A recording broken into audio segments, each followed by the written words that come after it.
Hello hello my dear student, आप सबको स्वागत है आपका अपना यूट्यूब चैनल एरुडाइट क्लास पर। आज जो हमारा टॉपिक ऑफ डिस्कशन हम करेंगे, ये पार्ट्स ऑफ स्पीच को लेके ही हम डिस्कशन करेंगे। पार्ट्स ऑफ स्पीच सबसे इम्पोर्टेंट पार्ट होता है इंग्लिश लैंग्वेज में। कैसे इम्पोर्टेंट है? जैसे ये ह्यूमन बीइंग का जो शरीर है, ह्यूमन बीइंग का शरीर में आई सबसे इम्पोर्टेंट है, नोज भी इम्पोर्टेंट है, आप माउथ भी इम्पोर्टेंट है, हैंड भी इम्पोर्टेंट होता है एंड लेग भी इम्पोर्टेंट होता है। उसी हिसाब से अब देखो, ये सब इम्पोर्टेंट पार्ट होता है ह्यूमन बीइंग का शरीर में। ह्यूमन बीइंग का शरीर में एक पार्ट खराब हो जाएगा मीन्स ह्यूमन बीइंग का शरीर नष्ट हो जाता है। उसी हिसाब से किसी न किसी सेंटेंस में, सपोज इंग्लिश में जो सेंटेंस है, जो वाक्य होता है, वाक्य में इम्पोर्टेंट होता है क्या? नाउन इम्पोर्टेंट भी है एंड प्रोनाउन भी इम्पोर्टेंट होता है, एडजेक्टिव भी इम्पोर्टेंट होता है, वर्ब भी इम्पोर्टेंट होता है, एडवर्ब भी इम्पोर्टेंट होता है एंड कंजक्शन भी इम्पोर्टेंट होता है, ये इंटरजेक्शन भी इम्पोर्टेंट होता है। किसी न किसी सेंटेंस में ये 8 जो पार्ट होते हैं ना, ये सबसे इम्पोर्टेंट पार्ट होता है। ये 8 पार्ट को ही माना जाता है ये पार्ट्स ऑफ स्पीच। ये पार्ट्स ऑफ स्पीच को ही हम डिस्कशन करेंगे आगे जाके। पार्ट्स ऑफ स्पीच एक्चुअली है क्या?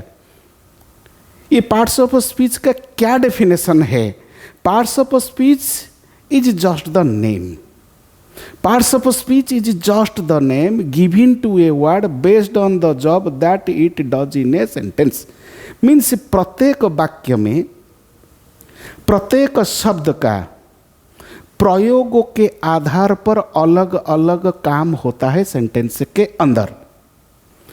इस काम का हिसाब से ये शब्द का नामकरण भी किया जाता है, वही नाम ही पार्ट्स ऑफ स्पीच है। You should remember it, you should write down it and you should remember also. ये पार्ट्स ऑफ स्पीच में सबसे इम्पोर्टेंट, ये 8 पार्ट्स ऑफ स्पीच सबसे इम्पोर्टेंट होता है। उससे जो नाउन एक है, noun is a naming word, noun को संज्ञा माना जाता है। Then pronoun is a word. Pro means for and noun. The word which is used for a noun, that is known as the pronoun. And a pronoun is a word. A pronoun is a word that you use to refer to someone or something when you do not need to use a noun. किसी ना किसी sentence में noun को बार बार लिखने से error बन जाता है। Means noun something when you do not need to use a noun. Noun को बार बार हम नहीं लिखेंगे। किसी न किसी पैराग्राफ में हम नाउन, किसी न किसी सेंटेंस में हम नाउन को बार बार नहीं लिखेंगे। नाउन के लिए जो शब्द यूज होता है that is known as the pronoun. Then हम डिस्कशन कर रहे हैं adjective. Adjective means adjective. Adjective means add extra information to a noun. Means it modifies a noun, describes a noun or a pronoun. Adjective can limit or restrict the meaning of a noun or a pronoun. They can describe a noun's qualities such as its size, shape and color. You can remember it, you can write down it.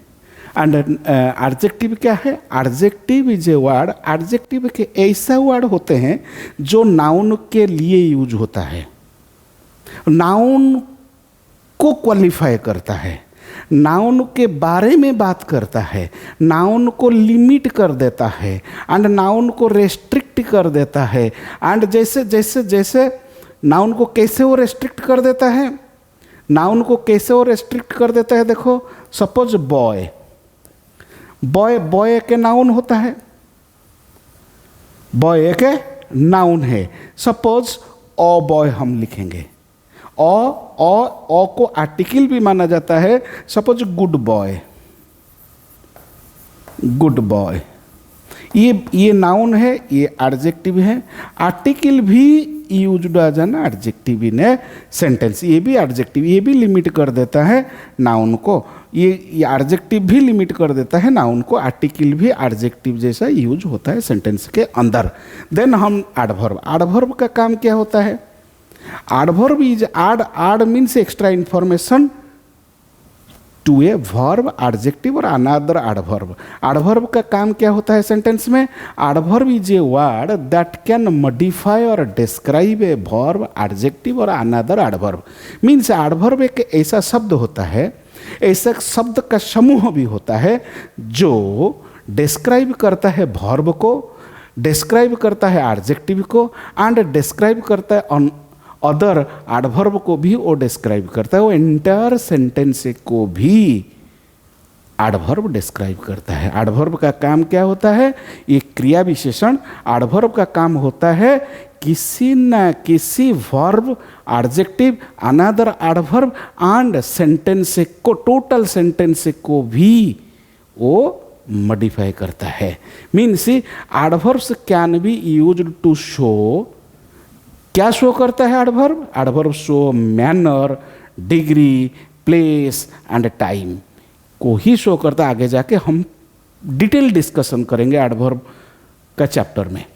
फिर हम preposition, preposition is a word which is used before a noun. Noun का पहले use होगा, before a noun, pronoun और noun phrase. किस लिए use होगा? To show, to show direction, time, place, location and to introduce an object. Object को introduce करने के लिए भी प्रीपोजिशन का यूज किया जाता है। Preposition means relating word, preposition is a relating word. Then conjunction is a word that connects, ये कनेक्टर जैसा काम करता है। Conjunction is a connector. ये कंजक्शन के बारे में भी आगे जाके हम डिस्कशन करेंगे। कनेक्टर बा जॉइनिंग वर्ड, जॉइनिंग किसके साथ किसको जॉइनिंग करेगा? किसी न किसी वर्ड को वर्ड के साथ जॉइनिंग करेगा एंड किसी न किसी फ्रेज को दूसरा फ्रेज के साथ सेंटेंस के अंदर ज्वाइन करने का काम कंजक्शन का काम ही होता है। कंजक्शन, टाइप्स ऑफ कंजक्शन हम पढ़ेंगे, कितने वेराइटी ऑफ कंजक्शन हम आगे जाके डिस्कशन करेंगे। देन इंटरजेक्शन क्या है? इंटरजेक्शन इज ए वर्ड और phrase that is grammatically independent from the words around it. वो टोटली ग्रामेटिकली इंडिपेंडेंट है, ग्रामर का साथ उसका कोई रिश्ता नहीं है। Means it expresses only feeling, ये ओनली फीलिंग एक्सप्रेस करता है rather than the meaning. Meaning को छोड़ के ये ओनली फीलिंग, सेंटेंस के अंदर वो फीलिंग ही एक्सप्रेस करता है। देन हम डिस्कशन करेंगे जो हार्ट है, सेंटेंस का जो हृदय, सेंटेंस का हार्ट होता है, हार्ट ऑफ द सेंटेंस है वर्ब। ये सबसे इंपॉर्टेंट पार्ट होता है। इंग्लिश लैंग्वेज में, इंग्लिश में सपोज वर्ब को पता चल गया, वर्ब के बारे में किसी ना किसी स्टूडेंट को पता चल गया ना, verb he heart of the sentence होता है। हमको क्या करना पड़ेगा माय डियर स्टूडेंट? वर्ब के बारे में हम बहुत सारे डिस्कशन करेंगे, वर्ब को ही सीखना होगा। वर्ब क्या है? What is verb?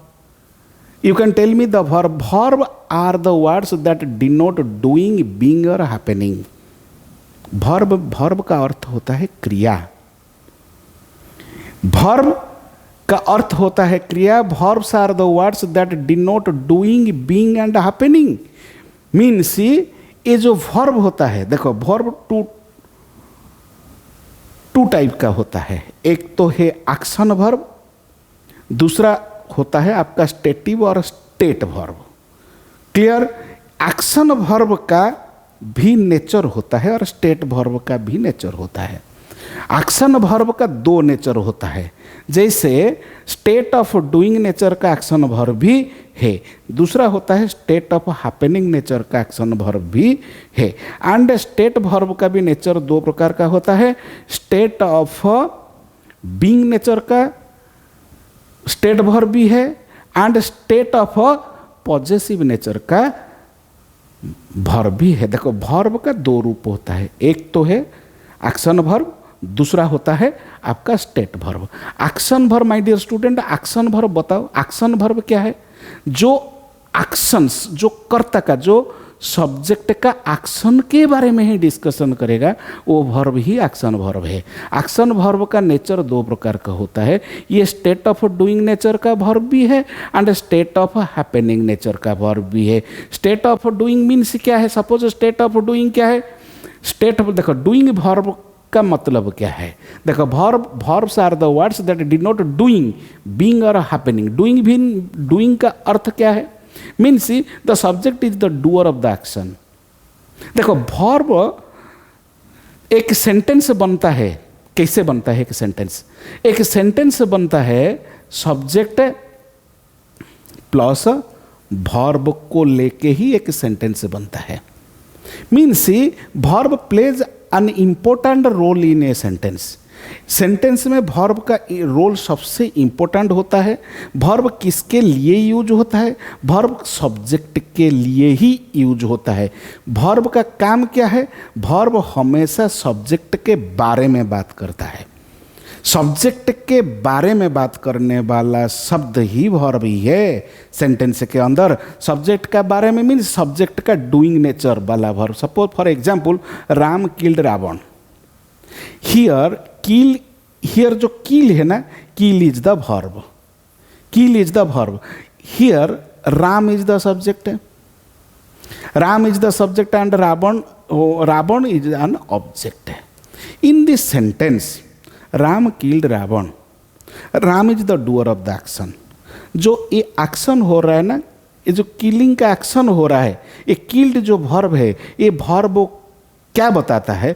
वर्ब बताता है राम का एनर्जी के बारे में बताता है। मीन्स राम ये एक्शन को करने वाला, means Ram is the subject here but this subject is the doer of the action. Action क्या? एक्शन इधर किल है, किल एक्शन को परफॉर्म करने के लिए राम का एनर्जी यूज हुआ है। मीन्स वर्ब क्या बताता है? वर्ब बताता है जो सब्जेक्ट है ना, सब्जेक्ट का पास ताकत है क्या? एक्शन को करने के लिए सब्जेक्ट का पास ताकत है तो वो subject doer of that action होगा। My dear student, you have to remember it that subject क्या है। पहले हमको जानना होगा सब्जेक्ट क्या है। Subject, what is subject? Subject के बारे में हम डिस्कशन करना पड़ेगा। सब्जेक्ट क्या है? सब्जेक्ट एक नाउन प्रोनाउन होता है। देखो ये सब्जेक्ट है, ये एक नाउन है। सब्जेक्ट वो नाउन प्रोनाउन होता है जो एक्शन को परफॉर्म करता है। देखो सब्जेक्ट क्या है? सब्जेक्ट वो नाउन प्रोनाउन होता है जो एक्शन को परफॉर्म करता है। मीन्स सब्जेक्ट का पास वो ताकत है एक्शन को करने के लिए। सपोज किसी ना किसी एक्शन को सेंटेंस के अंदर किसी ना किसी एक्शन को करने के लिए सब्जेक्ट का एनर्जी यूज हुआ है तो that subject is known as the doer of that action। Here Ram का पास वो शक्ति होता है, means Ram is the doer of the action killed. Second sentence में ऐसे भी है, ये भी वर्ब है, ये भी सब्जेक्ट है। इधर ये राम लाफ्ड लाउडली, इधर जो एनर्जी राम का एनर्जी यूज हुआ है एक्शन को करने के लिए, ये स्टेट ऑफ डूइंग नेचर का वर्ब होता है। स्टेट ऑफ डूइंग नेचर का वर्ब के बारे में तो पता चल गया। अभी हम डिस्कशन करेंगे स्टेट ऑफ हैपनिंग नेचर का verb. State of happening nature का वर्ब में means the subject is not the performer, subject is not the doer of the action. Action अपने आप होता है। सपोज एक example, Ram has stopped, Ram has stopped means Ram has the ball has stopped at the boundary lines. इधर क्या है, जो काम होता है ना वो अपने आप हो गया. Another example, suppose Ram is dead. ये किस अवस्था ही बताएगा. इधर राम हैज स्टॉप्ड मीन्स ये एक्शन अपने आप हुआ है. Means the rain, it rained, it रेन्ड, ये अपना आप हुआ है, ये अपना आप हुआ है. इट रेन्ड. इधर जो सब्जेक्ट है ना, ये subject is not the doer of the action. Here Ram is not the doer of the action. Here the ball is not the doer of the action. Means action अपने आप हुआ है. स्टेट ऑफ हैपनिंग नेचर का verb क्या है? State of happening nature का verb वो verb होता है जो काम अपने आप होता है, जो काम अपने आप होता है. देन हम डिस्कशन करेंगे verb. Verbs are the, verbs में फिर एक part, verbs are the words which show an action. Verb भी क्या है? वर्ब किसी ना किसी एक्शन को शो करता है, किसी ना किसी पोजीशन को शो करता है, किसी ना किसी प्रेजेंस को शो करता है, एंड स्टेट ऑफ बीइंग को शो करता है. किसका स्टेट ऑफ बीइंग, किसका पोजीशन, किसका प्रेजेंस, किसका एक्शन को शो करता है? वर्ब ऐसा शब्द होता है जो हमेशा सब्जेक्ट का एक्शन के बारे में बात करता है. सब्जेक्ट का एक्शन मीन्स सब्जेक्ट का पोजीशन, मीन्स सब्जेक्ट वो एक्शन कर रहा है क्या, सब्जेक्ट का पास कुछ है क्या, मीन्स सब्जेक्ट का अधिकार में क्या है, मीन्स सब्जेक्ट का पास क्या है. सब्जेक्ट का पास में बात करेगा तो सब्जेक्ट का पोजीशन में क्या क्या है वो वर्ब ही बताता है. वर्ब फिर भी बताता है कि सब्जेक्ट का प्रेजेंस, सब्जेक्ट का प्रेजेंस के बारे में ही बात करता है verb.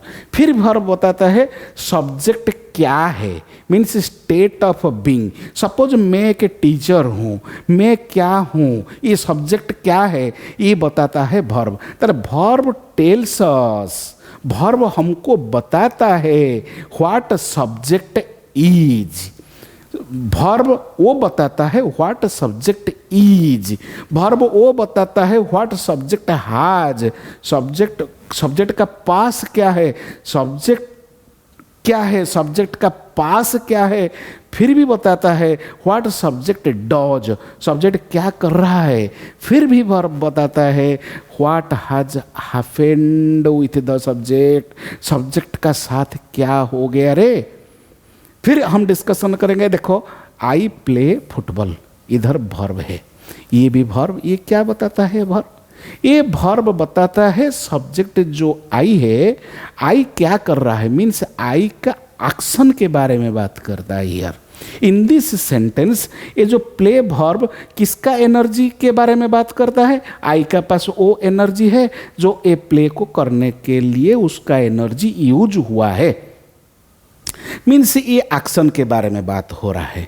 I have a car, have क्या है? हैव भी एक वर्ब है, हैव भी एक वर्ब है. ये जो हैव वर्ब में, ये हैव वर्ब में ये क्या बताता है? हैव बताता है जो सब्जेक्ट है ना, सब्जेक्ट का पोजीशन में क्या है. फिर इधर he is in Bhubaneswar, here is जो वर्ब है, ये वर्ब है, ये वर्ब बताता है the presence of the subject. Subject का प्रेजेंस, सब्जेक्ट का प्रेजेंस मान सब्जेक्ट इज इन भुवनेश्वर. इधर जो ही इज भी वर्ब है, ये वर्ब बताता है सब्जेक्ट का कंडीशन, सब्जेक्ट का क्या हुआ है, सब्जेक्ट अभी किस कंडीशन पे है ये बताता है. देन हम देखो वर्ब जो क्रिया है ना, क्रिया दो प्रकार का तो होता है, आपको पहले से बता दिया मैंने. एक तो है एक्शन वर्ब, दूसरा होता है आपका स्टेट वर्ब. एक्शन का भी फिर भी बताया मैंने. एक्शन का नेचर, एक्शन जो डूइंग नेचर का, हैपनिंग नेचर का, एंड स्टेट और बीइंग नेचर का वर्ब होता है, और पॉजेसिव नेचर का भी वर्ब होता है. मीन्स राजेश इज प्लेइंग, इधर जो इज प्लेइंग है ये डूइंग नेचर का होता है. ये डूइंग करने का स्वभाव होता है. ये राजेश का पास वो शक्ति है जो एक्शन को परफॉर्म कर सकता है. Do you understand my point? देखो इधर जो रमेश इज डेड, ये इज डेड, ये वर्ब का बाद जो अवस्था, एक अवस्था के बारे में होने का भाव बताता है। व्हाट माने it tells us the happening condition. Then the chair is broken, the chair is broken means the state of the subject. इधर ये जो is broken, is verb shows, means verb shows the condition or state of the subject. Here the verb in the second sentence, verb tells us what happening, but what happens, what is happening to the subject. Here in the first sentence, here in the first sentence Rajesh is playing, verb tells us the action of the subject, action of the subject, subject का action के बारे में वो बताता है। Then हम discussion करेंगे। अभी आप सबको पता है अभी क्या है, वर्ब दो टाइप का होता है, एक तो है फाइनाइट वर्ब, दूसरा है non finite verb. Finite verb को दूसरा नाम है बेसिक वर्ब, फाइनाइट वर्ब का दूसरा नाम होता है बेसिक वर्ब। हमें वर्ब के बारे में हम डिस्कशन कर रहे हैं, हम टाइप्स ऑफ वर्ब पढ़ रहे हैं अभी, मीन्स वर्ब कितने प्रकार का होता है। बेसिकली वर्ब दो तरह का होता है। आज जो हमारा टॉपिक ऑफ मेन डिस्कशन होगा, ये दो प्रकार का वर्ब क्या है, ये फाइनाइट वर्ब क्या है, ये नॉन फाइनाइट वर्ब क्या है। फाइनाइट वर्ब को बेसिक वर्ब ही माना जाता है, नॉन फाइनाइट वर्ब को एडवांस वर्ब ही माना जाता है। मीन्स ये एडवांस वर्ब है, ये बेसिक वर्ब है। फाइनाइट वर्ब दो तरह का होता है, एक तो है हेल्पिंग वर्ब, दूसरा है मेन वर्ब। हेल्पिंग वर्ब भी दो तरह का होता है, एक तो primary helping verb models, and main verb भी दो तरह का होता है, एक तो है लिंकिंग वर्ब, दूसरा है एक्शन वर्ब। एक्शन वर्ब भी दो तरह का होता है, एक तो है ट्रांजिटिव वर्ब, दूसरा है intransitive verb. You can remember it, you can remember it. Verb basically दो टाइप का होता है, एक तो है फाइनाइट वर्ब, दूसरा है non finite verb. Finite verb भी दो प्रकार का होता है, एक तो है आपका हेल्पिंग वर्ब, दूसरा है आपका मेन वर्ब। ये हेल्पिंग वर्ब भी दो तरह का होता है, एक तो प्राइमरी हेल्पिंग वर्ब, दूसरा है मोडल हेल्पिंग वर्ब। देन हम डिस्कशन करेंगे एडवांस वर्ब, एडवांस वर्ब और non finite verb. Non finite verb भी तीन प्रकार का होता है, एक तो infinitive, gerund and participle. Infinitive भी दो प्रकार का होता है, एक तो है to infinitive and bare infinitive, and participle भी तीन तरह का होता है, एक present participle, past participle and perfect participle. हम एक एक करके आगे जाके पढ़ेंगे। अभी देखो जो टाइप्स ऑफ वर्ब में helping verb and action verb. Action verb का दूसरा नाम होता है मेन वर्ब। देखो ये हेल्पिंग वर्ब दो प्रकार का होता है, एक तो है प्राइमरी हेल्पिंग वर्ब, दूसरा है मोडल्स। मोडल्स भी दो प्रकार का होता है, ये semi model and main model. What is the basic difference between semi model and main model? Semi model वो मोडल्स होते हैं वो कभी कभी मेन वर्ब का जैसा यूज होता है सेंटेंस के अंदर, एंड कभी कभी वो हेल्पिंग वर्ब जैसा यूज होता है। हेल्पिंग वर्ब का काम क्या है एंड मेन वर्ब का काम क्या है? हेल्पिंग वर्ब वो वर्ब होता है जो सेंटेंस के अंदर हमेशा मेन वर्ब को ही सहायता करते हैं। एंड एक्शन वर्ब को ही मेन वर्ब माना जाता है। फिजिकल एक्शन और मेंटल एक्शन और stative verb is known as the main verb. ये मेन वर्ब माना जाता है फिजिकल एक्शन, हाँ physical action and mental action.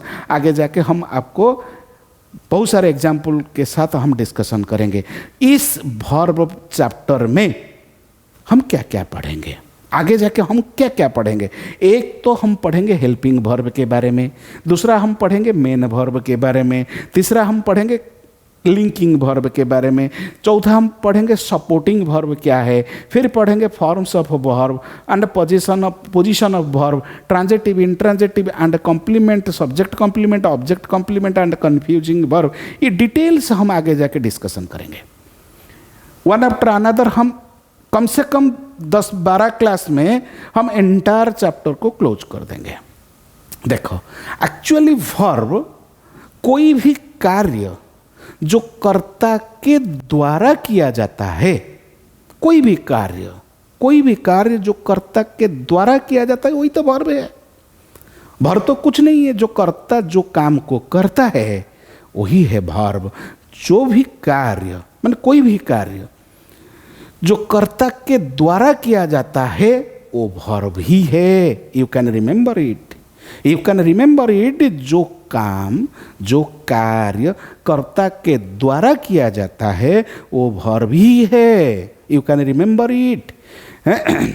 Verb is a word use to express some action. हम एक्शन के बारे में आगे जाके डिस्कशन किया है। पहले हम डिस्कशन किया है जो कार्य, फीलिंग और एग्जिस्टेंस के बारे में बात करता है वही है verb. Means verb is a word use to express some action, जो कार्य के बारे में बात करता है, किसी न किसी फीलिंग के बारे में बात करता है, किसी न किसी एग्जिस्टेंस के बारे में बात करता है। ये कार्य किसका है? कार्यकर्ता का है। मीन्स किसी न किसी सब्जेक्ट का एक्शन के बारे में बात कर रहा है ना, जो शब्द सब्जेक्ट का एक्शन के बारे में बात कर रहा है वही शब्द ही वर्ब है। जो शब्द किसी न किसी सब्जेक्ट का फीलिंग के बारे में बात कर रहा है वो है वर्ब। जो शब्द किसी न किसी सब्जेक्ट का अस्तित्व के बारे में बात कर रहा है वो भी है वर्ब। मीन्स वर्ब ऐसा शब्द होता है, सेंटेंस के अंदर वर्ब ऐसा शब्द होता है जो हमेशा सब्जेक्ट के बारे में ही बात करता है, सब्जेक्ट का एग्जिस्टेंस के बारे में बात करता है, सब्जेक्ट का फीलिंग के बारे में बात करता है, सब्जेक्ट का पोजीशन के बारे में बात करता है, सब्जेक्ट का एक्शन के बारे में बात करता है, सब्जेक्ट का पोजीशन के बारे में बात करता है, सब्जेक्ट का प्रेजेंस के बारे में बात करता है।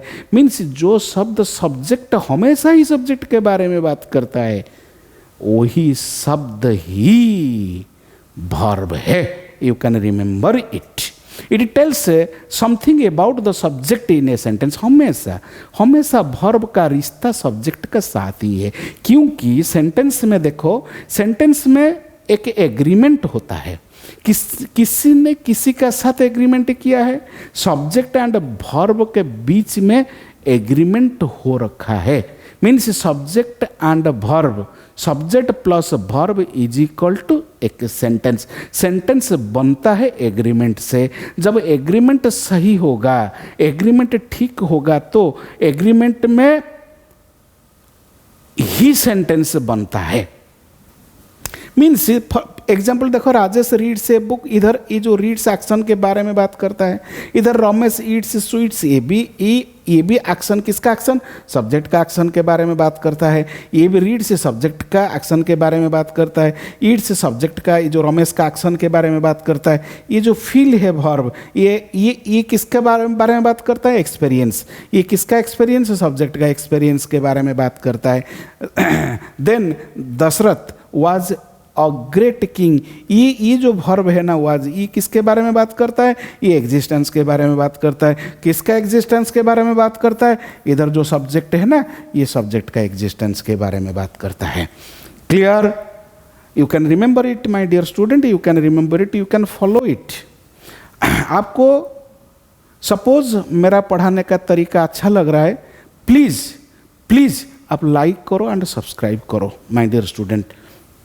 Then verb is a word which, मैं वर्ब के बारे में देखो कितने डेफिनेशन दे रहा हूं,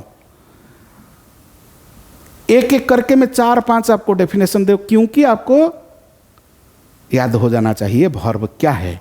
मतलब verb is a word which tells us what subject is, subject के बारे में, सब्जेक्ट क्या है, व्हाट सब्जेक्ट हैज, सब्जेक्ट का पास क्या है, व्हाट सब्जेक्ट डज, सब्जेक्ट क्या कर रहा है, what has happened with the subject, subject का क्या हो गया। Means Ram is a librarian, means librarian.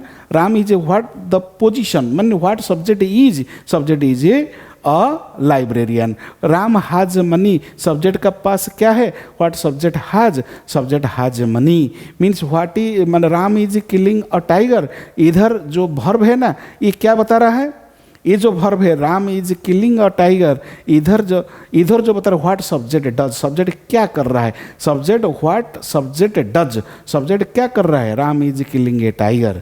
Then इधर Ram is dead, what has happened with the subject, अरे सब्जेक्ट का साथ क्या हो गया, अरे सब्जेक्ट गुजर गया, मर गया वो। देन हम डिस्कशन करेंगे इंग्लिश लैंग्वेज में सबसे इंपॉर्टेंट क्लासेस होता है जो वर्ब का 2 इंपॉर्टेंट क्लासेस होता है, हम डिस्कशन किया है अभी, main verb and auxiliary verb. ये भी हम आगे जाके पढ़ेंगे। मेन वर्ब को principal verb, full verb, ordinary verb, lexical verb भी माना जाता है। एंड ऑक्सिलरी वर्ब का दूसरा नाम होता है हेल्पिंग वर्ब। देखो मेन वर्ब्स की संख्या अनलिमिटेड होता है इंग्लिश में। इंग्लिश लैंग्वेज में मेन वर्ब कोई लिमिट नहीं है, लिमिटलेस होते हैं। उसका 5 रूप होता है, 5 फॉर्म्स होता है, मीन्स मेन वर्ब का 5 रूप होता है। क्लियर, मीन्स सपोज 5 रूप में V1, V2, V3, V4, V5 ये 5 रूप होता है। सपोज जाना, खाना, लिखना, रखना, ये चारों वर्ब जाना, खाना, लिखना, रखना, पढ़ना, लिखना, ये सब ही है क्या, ये सब मेन वर्ब ही होता है। इसका जो 5 रूप होता है V1 का, ये V1 का रूप ये हमेशा प्लूरल होता है, ये V5 हमेशा सिंगुलर। ये दोनों टाइम को ही शो करता है, ये दोनों टाइम, इधर V2 ये दोनों प्रेजेंट टाइम को शो करते हैं। ये दोनों भी, ये भी प्रेजेंट टाइम, ये भी प्रेजेंट टाइम। ये plural in form, plural subject का साथ यूज होगा, ये सिंगुलर सब्जेक्ट का साथ यूज होगा, ये पास्ट में ही यूज होता है। एंड ये दोनों V3 एंड V4 ये ओनली एक्शन को ही शो करता है, इसका साथ ना तो कोई टेंस का रिश्ता है, ना तो कोई नंबर का रिश्ता है, उसका साथ कुछ रिश्ता नहीं है, ये ओनली एक्शन को शो करता है। मैं आगे जाके ही इसको डिटेल्स पढ़ाऊंगा। द गो एंड गन, ये 5 ही फॉर्म होता है मेन वर्ब का। मेन वर्ब का 5 ही रूप होता है। कम से कम 1000, 2000, 5000 आप वर्ब ऐसे लिखो कॉपी में, पेन एंड पेपर लेके, मैं भी आपको टेलीग्राम चैनल में ही लोड कर दूंगा। आप कम से कम 500 मेन वर्ब को याद रखना चाहिए। देन हम डिस्कशन करेंगे क्या, मेन वर्ब का दो प्रकार का मेन वर्ब होता है। एक तो है फाइनाइट वर्ब, दूसरा है non finite verb. Finite verb को बेसिक वर्ब भी माना जाता है, नॉन फाइनाइट वर्ब को एडवांस वर्ब भी माना जाता है। फाइनाइट वर्ब क्या है, फाइनाइट वर्ब का अर्थ होता है लिमिटेड। ये लिमिटेड मीन्स फाइनाइट वर्ब वो वर्ब होता है जो सब्जेक्ट के नंबर और पर्सन और टेंस के अनुसार अपने आप को लिमिटेड और रेस्ट्रिक्टेड कर देता है सेंटेंस के अंदर। You have to remember it thoroughly. Finite verb क्या है, फाइनाइट वर्ब वो वर्ब होता है सेंटेंस के अंदर जो सब्जेक्ट का नंबर या पर्सन या टेंस के साथ खुद को रेस्ट्रिक्टेड कर देता है, मीन्स खुद को लिमिट कर देता है। मीन्स फाइनाइट वर्ब वो वर्ब होता है सेंटेंस में जो सब्जेक्ट है ना, सब्जेक्ट का नंबर बदलने से खुद बदल जाता है, सब्जेक्ट का पर्सन बदलने से खुद बदल जाता है, सब्जेक्ट का टेंस बदलने से खुद बदल जाता है। सेंटेंस के अंदर जो वर्ब सब्जेक्ट का बदलने से खुद को बदल देता है वही वर्ब ही फाइनाइट वर्ब है। ताहले what is finite verb, finite verb वो वर्ब होता है सेंटेंस के अंदर जो सब्जेक्ट का हिसाब से चलता है, जो सब्जेक्ट का अनुसार खुद को बदल देता है। जो वर्ब सेंटेंस के अंदर सब्जेक्ट के अनुसार खुद को बदल देता है वही वर्ब ही फाइनाइट वर्ब है। Means a finite verb is that which is limited to the number, person and tense of its subject. Subject के हिसाब से खुद को लिमिट करने वाला वर्ब ही फाइनाइट वर्ब है. A finite verb is that which changes its form according to the number, person and tense of its subject. Subject का नंबर से खुद को परिवर्तन करने वाला वर्ब ही फाइनाइट वर्ब है. सब्जेक्ट का पर्सन के साथ खुद को परिवर्तन करने वाला वर्ब ही फाइनाइट वर्ब है. सब्जेक्ट का टेंस का हिसाब से चलने वाला वर्ब ही फाइनाइट वर्ब है. Finite verb is that which agrees with the number, person and tense of the sentence. You have to remember it, you have to note down it. For example क्या है? Suppose I am a teacher. I am a teacher, इधर verb am है, इधर they are players, इधर are verb है. देखो ये are use हुआ है, ये वर्ब का यूज दे के लिए हुआ है. ही का यूज, इज का यूज ही के लिए हुआ है. इधर ये जो आर का यूज यू के लिए ही हुआ है. मीन्स इधर जो वर्ब है, मीन्स आम, आर, इज और आर, ये जो चारों वर्ब इधर है ये सब सब्जेक्ट का हिसाब से ही यूज हुआ है. ये सब फाइनाइट वर्ब है. फाइनाइट वर्ब वो वर्ब होता है जो सब्जेक्ट का हिसाब से खुद को चेंज करने का ताकत है. मीन्स सब्जेक्ट का हिसाब से बदलने वाला वर्ब वही वर्ब ही फाइनाइट वर्ब है. Then finite verb that changes their condition and form. वो कंडीशन, खुद का कंडीशन को परिवर्तन कर देने वाला वर्ब एंड फॉर्म को भी परिवर्तन करने वाला वर्ब किसका हिसाब से बदलता है? ये सब्जेक्ट का हिसाब, सब्जेक्ट, पर्सन, टेंस और नंबर्स. सब्जेक्ट का persons and tenses and number का हिसाब से परिवर्तन होने वाला वर्ब ही फाइनाइट वर्ब है.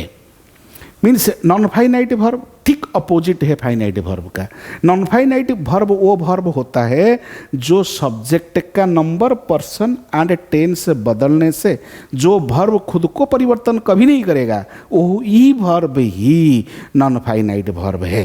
तो what is non finite verb? Non finite वो वर्ब होता है, वो है जो अपने सब्जेक्ट के नंबर, पर्सन और टेंस के साथ खुद को लिमिटेड और रेस्ट्रिक्टेड नहीं करता. अपने वो खुद को कभी भी परिवर्तन नहीं करता. किसके साथ? सब्जेक्ट का साथ. सब्जेक्ट का साथ जो वर्ब खुद को परिवर्तन नहीं करेगा. सपोज सब्जेक्ट का नंबर बदलने से खुद परिवर्तन नहीं होता, सब्जेक्ट का टेंस बदलने से खुद परिवर्तन नहीं होता, वही वर्ब ही नॉन फाइनाइट वर्ब है. वो नॉन फाइनाइट कैटेगरी का वर्ब होता है. A non finite verb is that which is not limited to the number, person and tense of its subject. A non-finite verb is that which does not change its forms according to the number, person and tense of its subject. A non-finite verb is that which does not agree with the number, person and tense of its subject. You have to remember, you have to write down it. Please my dear student, you have to write down it. Then हम discussion करेंगे जो non finite verb. देखो finite and non finite में दोनों ही verb है. ये दोनों verb में क्या डिफरेंस होता है? आप सबको मन में एक ही क्वेश्चन, एक ही सवाल आएगा, सर ये तो वर्ब है, वो तो वर्ब है. ये तो फाइनाइट वर्ब है, सब्जेक्ट का हिसाब से परिवर्तन होता है. ये तो नॉन फाइनाइट वर्ब, सब्जेक्ट का हिसाब से परिवर्तन नहीं होता है. जो सब्जेक्ट का एक्शन के बारे में, जो सब्जेक्ट का एक्शन के बारे में बात करता है, वही तो जो शब्द सब्जेक्ट का एक्शन के बारे में बात करता है वही तो है वर्ब. देखो वर्ब जो फाइनाइट होता है वो सब्जेक्ट का हिसाब से चलता है. जो वर्ब नॉन फाइनाइट होता है वो सब्जेक्ट का हिसाब से तो नहीं चलता है. जो वर्ब सब्जेक्ट का हिसाब से नहीं चलेगा उसे हम कभी वर्ब नहीं बोलेंगे. ये नॉन फाइनाइट वर्ब कभी वर्ब का काम नहीं करेगा. वो ये वर्ब का परिवार में जन्म है, मगर वर्ब भी वर्ब का काम नहीं करता है, थोड़ा सा एडवांस लेवल में काम करेगा. मीन्स खुद वर्ब है, देखने के लिए भी वर्ब है, मगर काम करता है नाउन का, काम करेगा एडजेक्टिव का.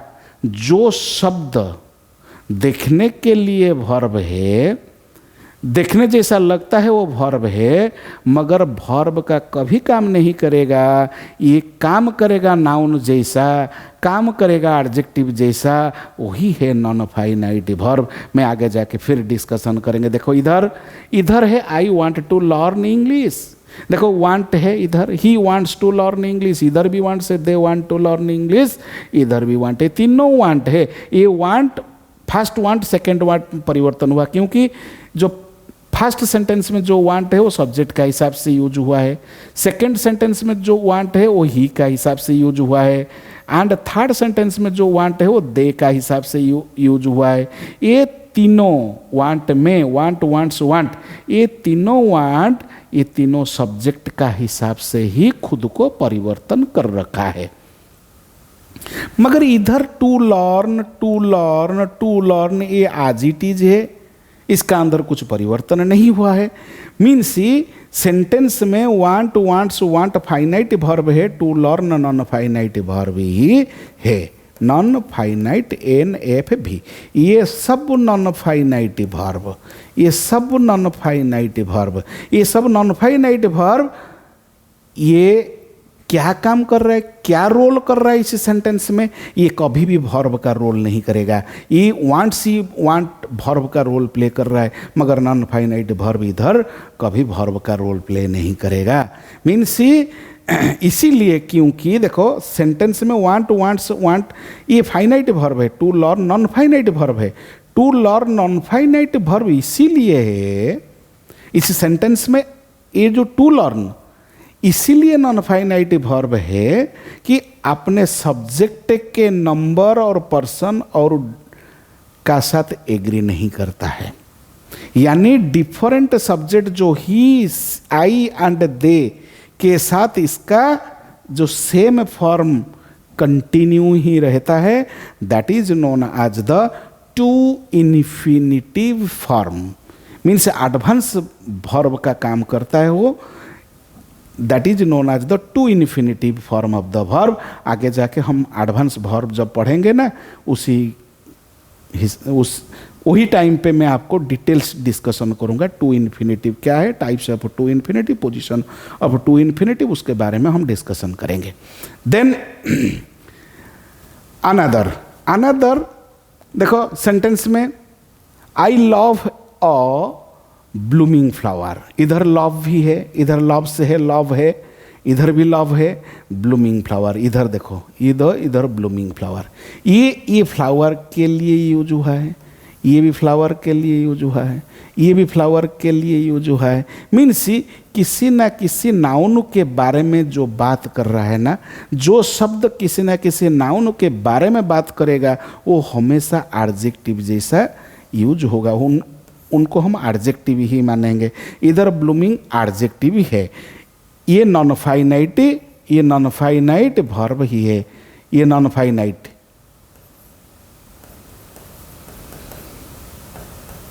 ये नॉन फाइनाइट वर्ब है, ये एडजेक्टिव जैसा रोल प्ले कर रहा है इस सेंटेंस में। जो शब्द जो V1 प्लस ING एडजेक्टिव जैसा काम करेगा सेंटेंस के अंदर, उसे बोला जाता है क्या, उसे बोला जाता है पार्टिसिपल। हम आगे जाके फिर पढ़ेंगे एडवांस वर्ब में, चैप्टर में पार्टिसिपल क्या है, टाइप्स ऑफ पार्टिसिपल हम पढ़ेंगे। देखो आई लाइक सिंगिंग, इधर लाइक भी है, लाइक्स ही है, दे लाइक है, इधर ये लाइक्स को फाइनाइट वर्ब माना जाता है, फाइनाइट वर्ब, ये सब्जेक्ट का हिसाब से यूज हुआ है। मगर सिंगिंग एंड सिंगिंग, ये जो तीनों वर्ब है ना, आज इट इज है, सेम है तीनों सेंटेंस में, क्योंकि ये सब्जेक्ट का परिवर्तन से खुद को परिवर्तन नहीं किया है, उसके बाद में कुछ भी नहीं है। Means when V1 plus ING जो वर्ब का, देखो वर्ब का V1 plus ING, V1 plus ING, देखो V1 प्लस ING का 3 रोल होता है। जब V1 प्लस ING का पहले इज आएगा तो, मीन्स बी वर्ब का यूज होगा तो, इज आम आर वाज वेयर, इज आम आर वाज वेयर का यूज हुआ तो किसका साथ, V1 प्लस ING का साथ। V1 प्लस ING का पहले सपोज बी वर्ब का किसी ना किसी फॉर्म का यूज होगा तो ये V1 प्लस ING हमेशा वर्ब ही होगा, वर्ब ही माना जाएगा। That is known as the main verb. Main verb का रोल प्ले करेगा सेंटेंस के अंदर। जब V1 प्लस ING के बाद V1 plus ING plus noun, V1 plus ING plus noun, noun के साथ सपोज रहेगा V1 प्लस ING के बाद सपोज V1 प्लस ING के बाद नाउन आएगा ना, ये V1 प्लस ING हमेशा एडजेक्टिव का रोल प्ले करेगा।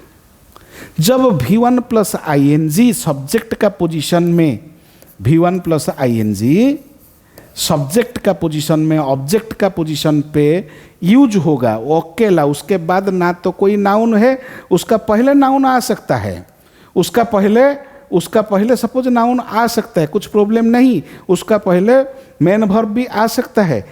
ये क्या रोल प्ले करेगा? ये हमेशा ये नाउन का रोल प्ले करेगा। उसका पहले कभी नाउन नहीं आएगा, उसका पहले क्या आएगा? ये मेन वर्ब आएगा, तो ये ऑब्जेक्ट का रोल प्ले करेगा, सेंटेंस में ऑब्जेक्ट का रोल प्ले करेगा। एंड सब्जेक्ट का पोजीशन पे भी V1 प्लस ING आ सकता है। Means V1 plus ING suppose अकेला सेंटेंस में आएगा तो ये सब्जेक्ट का पोजीशन पे भी आ सकता है, ऑब्जेक्ट का पोजीशन पे भी आ सकता है, उसे माना जाएगा gerund. Means gerund means V1 plus ING, ये एडवांस फॉर्म ऑफ वर्ब का एडवांस फॉर्म है। मीन्स जब verb V1 plus ING, V1 का साथ सपोज ING नाउन का रोल प्ले करेगा सेंटेंस के अंदर नाउन का रोल प्ले करेगा, तो that V1 plus ING is known as the gerund in that sentence. Sentence के अंदर V1 प्लस ING जब नाउन का रोल प्ले करेगा, वो V1 प्लस ING को हमेशा ही माना जाता है जेरोंड। जेरोंड वो नाउन है जो वर्ब से पैदा हुआ है, नाउन का रोल प्ले कर रहा है। Clear? Means here singing is a non finite verb है जो सब्जेक्ट का हिसाब से परिवर्तन, खुद को परिवर्तन नहीं किया है, वो अकेला है, वो जेरोंड का रोल प्ले कर रहा है। आज का टॉपिक इधर ही रखेंगे। आपको सपोज मेरा लेक्चर अच्छा लगा तो प्लीज़ लाइक कीजिए, बार बार देखिए, मैं हर रोज़ कुछ ना कुछ नया डालते रहूँगा। Thank you very much my dear student, thank you.